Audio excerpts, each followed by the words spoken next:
Welcome to Eye on America. I'm Michelle Miller. Today we look at a variety of economic issues impacting businesses, communities, and individuals across the country. In Maryland, we see how a government program is helping elderly veterans get affordable and attentive care. And in Texas, we sit down with a TikTok star whose viral food reviews give a big boost to independent eateries. But we begin in Perry, Iowa, a town heavily reliant on a single employer.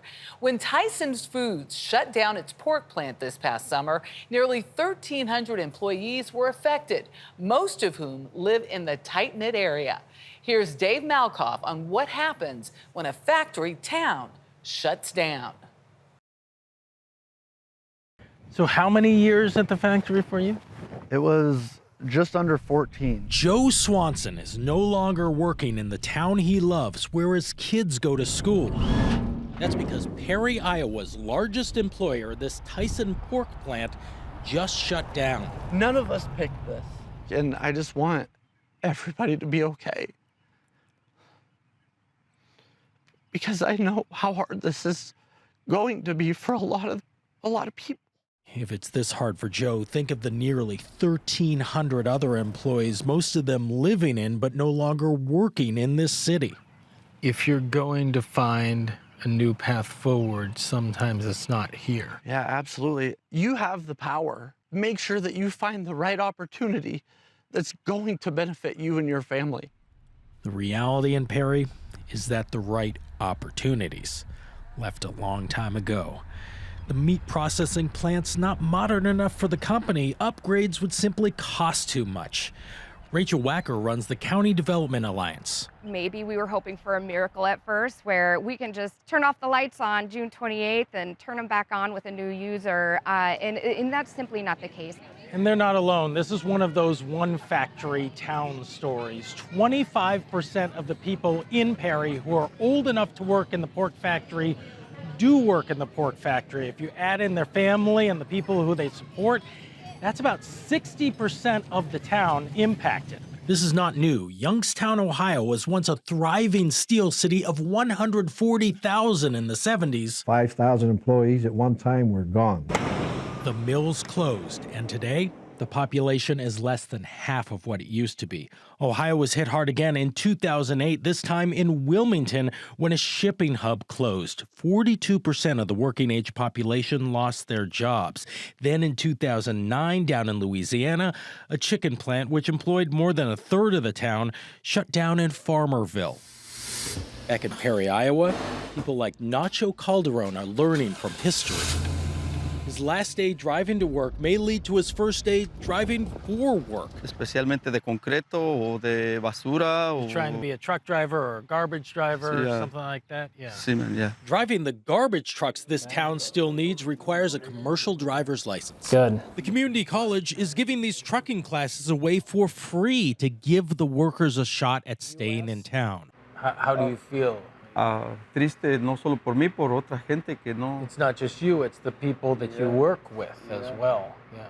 Y no tiene carro, They don't have cars. pagando mucho dinero. Nacho is still looking for work. Joe has this advice. And take control. He found a job running maintenance for an apartment complex out of town. What I feel like is a great opportunity. And I want that for everyone. A hopeful wish for friends who lost their jobs, but against all odds, refused to quit on their city. We turn now to another small community that's dealing with a different economic struggle. Longtime residents of Jackson, Wyoming say they're being priced out of their town due largely to wealthy vacationers who are driving up property values. Mark Strassman speaks with residents who think the town's gentrification is becoming unsustainable. In Jackson Hole, Wyoming's Shangri-La in the Tetons, you need silly money to be taken seriously. A family like mine can't live here. Not even an inkling of a chance. John Smaley's a construction supervisor in Jackson. Like so many workers here, he can only afford to live on the other side of these mountains, priced out of Jackson Hole's new Gilded Age. vacationing 1%ers competing for a second home or a fourth. The billionaires are buying out the millionaires. It sounds crazy. It does. You're making a great wage anywhere else in the country, but here you're poverty stricken. For most people here, real estate prices are wildly unaffordable. This county's median income is $108,000 a year, but the average listing price of a single-family home is more than $7 million. Driving home the inequality, Smaley's commute over this mountain pass from his house in Driggs, Idaho. It's an hour drive or more to downtown Jackson, with its Old West charm and sticker shock. That's where we met Jessica Sell Chambers. A lot of these stores, your average working person, this is not for us. She's a Jackson Town Council member and mayoral candidate. Sell Chambers told us this downtown project is typical luxury short-term rentals. What would you like it to be? I would love it to be a multifamily, affordable housing. But that would have been costly and was never an option. This is beyond gentrification. This is super gentrification. You can make $200,000, $300,000 a year Yeah, and not afford to live here. correct. It's unsustainable too. Who's going to run the place? Who's going to work and be the backbone of all the services? You're on the TV. Feeling it in Driggs, Idaho, Pete and Sarah Wilson and their daughter Harper. Sarah's a media creative director. Pete's a firefighter paramedic in Jackson, their hometown. You feel excluded from the place you grew up in? 100%. Yeah. I'm the help, even though I'm a firefighter paramedic. Once we're done doing the job, we're expected to kick rocks, get lost. If you're looking at the American dream or whatever, like if you work hard enough, you can have what you want, but you can't. It's not just gone for now, it's gone forever. It's gone forever. Sell Chambers' Jackson home has exploded in value, but the property taxes may drive her family out. We don't want to go anywhere. It's like the money is not important to us, it's the community. Coming up, will your retirement savings be enough? This is Eye on America.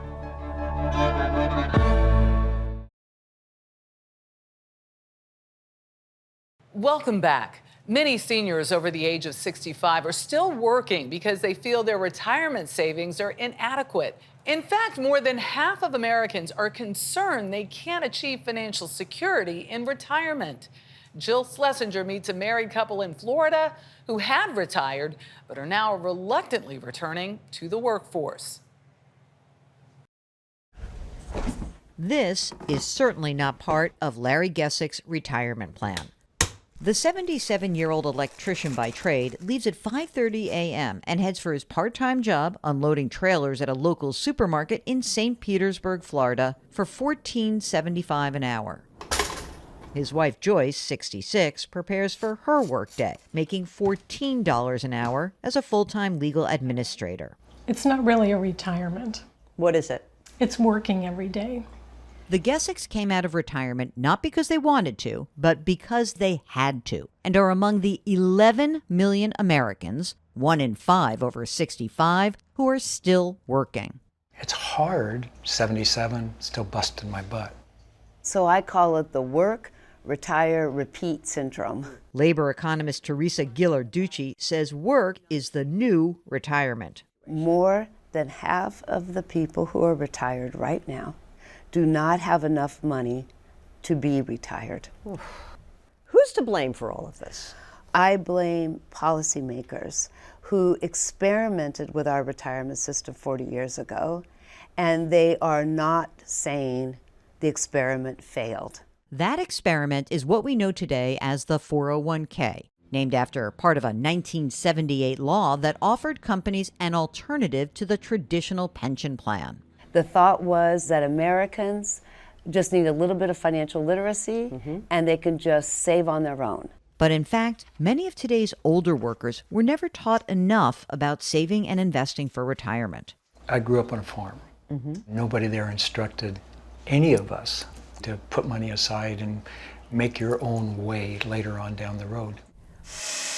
Like many working Americans, the Gessicks were more doers than savers. They drained their 401ks. I think to us it felt more like a savings account than to focus on, I need to have this piled up to actually live on. They have a mortgage, a car loan, and are paying down about $12,000 in other debt. But even with Social Security, some old pension funds, and their paychecks, money is tight. All these expenses and the debt pay down leaves you with very little money every month, right? Yes. How much is that? $50. Had the Gessics waited to age 70 to claim Social Security, they would be collecting more. Can you look at a time where you feel like you can breathe a little more easily, or are you still under stress? Yeah, it's stressful now, but I think we can see the light at the end of the tunnel. Getting there won't be easy. We continue looking at economic issues facing many older Americans, this time focusing on veterans. The average annual cost of a nursing home now exceeds $100,000. One initiative from the Department of Veteran Affairs offers care and housing to many retired service members at a much lower cost. Special correspondent James Brown takes a look at the program that's helping vets get the support and care they need. Chantel Cross and her two kids set 3 extra places for dinner. You want more, Charlie? And Charles McCoubry, Peter Samaras, and Eckhart Teese couldn't be happier to have a seat at the table. I like living here. The 3 men are part of what's called the Medical Foster Home Program, You gonna play catch with Charlie? an innovative approach to an old problem, Oh, we catch it, Pete. taking care of veterans who need extra care later in life. Give me what some of the advantages are of living here in a home as opposed to a nursing facility. It's nice here, and being in a nursing home, they just throw you away. They ignore you. But here we're like part of the family. All 3 men served in the military in the late 60s and early 70s. Charles in the Navy, Peter and Eckhart in the Army, which is the subject of some good-natured ribbing in their home. What do you guys like about each other? Nothing. He's like a brother to me, yeah. Good job. Chantel's career began in a nursing home, but she realized she could provide a more comfortable environment in her home. Very good. Medical professionals and social workers visit the vets. I know you're doing it, Charlie. Chantel also takes them to services outside the home. The daycare center they go to is wonderful. We take the guys out to the mall, let them do some walking. Some might want coffee. We get them ice cream. Our caregivers treat the veterans as their own family. Dana Cooper is the VA's Director of Home and Community Care. She oversees the Medical Foster Home Program. The caregivers have to live in the home with the veteran, and so we really see that family bond and relationship. It takes a different person to do this, Ms. Cooper. Yeah. Why? I believe that every veteran has a right to remain and age in place and be with people who surround them with love. Almost half of the veteran population is 65 and over. Nursing homes can cost over $100,000 per year out of pocket. The Medical Foster Program costs vets less than half that. Caregivers receive, on average, $2,800 per month from each veteran living in their home. Chantel, what do you get out of this? A lot. It gives me a peace of mind to know that I'm able to help others and give back. I love helping others and I love giving back. The program began in 2002 in Arkansas, Florida, and Puerto Rico. Today, it's found in 47 states where over 700 veterans receive home care from approximately 500 caregivers. Any veteran enrolled in the VA system is eligible for this program. A program that serves as a powerful reminder about the healing power of home.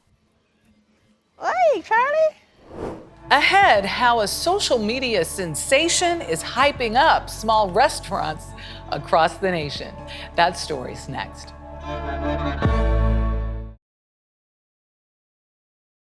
We We close our show by meeting a social media star who's lending a helping hand to mom and pop restaurants.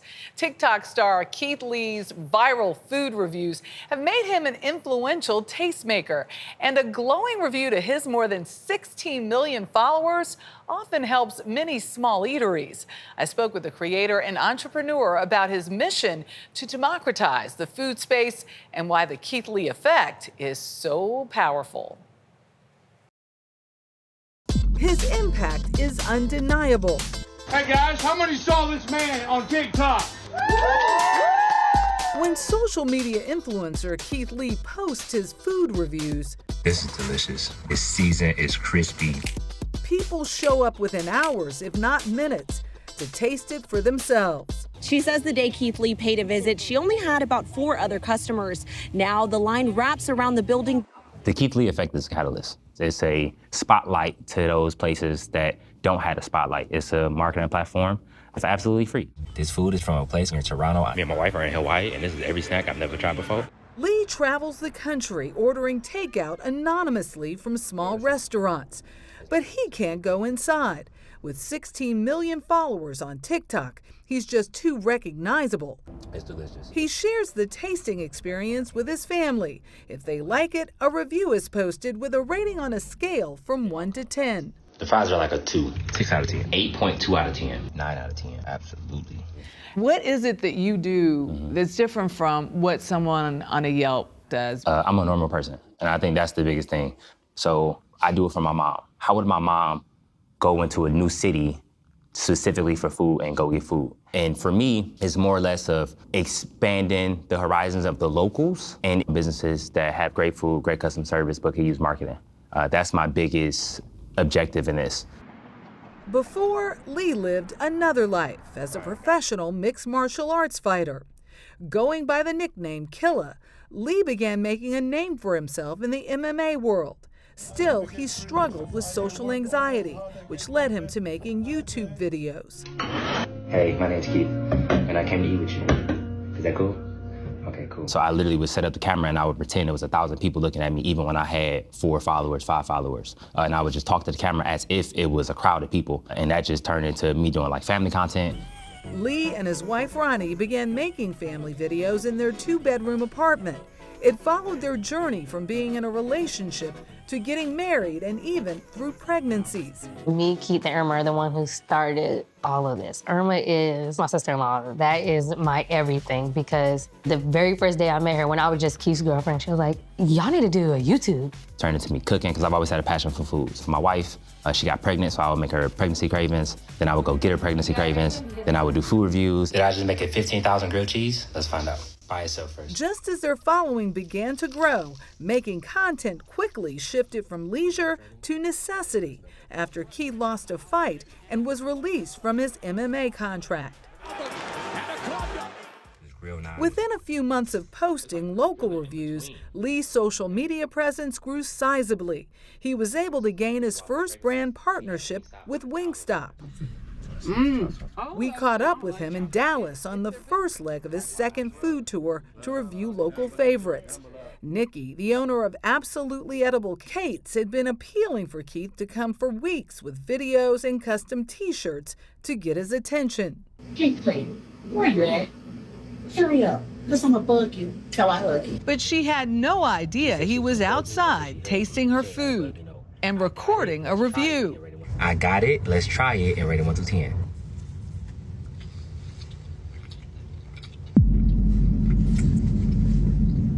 What's that thing?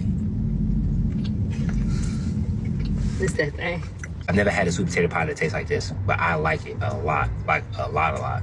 As I pray and I hope, after this, you reach your target audience. God bless you, have an amazing day, y'all be safe. Now you better go give that lady a hug. A big hug. She about to squeeze me to death. After posting, Lee went inside to surprise the owner. That sweet potato thing, you make that by hand, don't you? I know you do. I know you do. I created the recipe. God is working. He is doing what he's supposed to do when he's supposed to do it. The day that Keith came, he was the second order. The following day, it was over 320. The line is stretched out the door every day since then. I honestly didn't know how serious the Keith Lee effect was. So it's been about 70 days and we're still booming. After rallying online to get his attention, Lee and the family finally visited the Puttery. This place, in my opinion, the best dessert I've ever had in my life. I agree. Giving Janelle Prater the gift she'll never forget. He said, I can't make any promises, but I think your life is about to change. And it did. She said she used to throw away 25 containers of unsold banana pudding each day. Now she sells out as many as 300. And while the Keith Lee effect has attracted the interest of corporate America, Lee is being very intentional about the partnerships he and his family enter into, turning down multi-million-dollar deals. You said no to a lot of things. A lot. Because they want you to be a front. Yeah. Yeah, I won't sell my integrity for nobody. If it's not enjoyable for me, if I can't have my family on the forefront, I don't want to do it. This family has their sights on taking the family food tour to a larger platform with a mission to help more overlooked businesses get the recognition they deserve. If the influencer buzz ended tomorrow, what would you do? Be Keith. I would be with my family. I'd be happy. Family, life, health, wealth. That's the real riches. For more stories like these and coverage of breaking news, stream us right here on CBS News 24/7. I'm Michelle Miller. Thank you for watching Eye on America.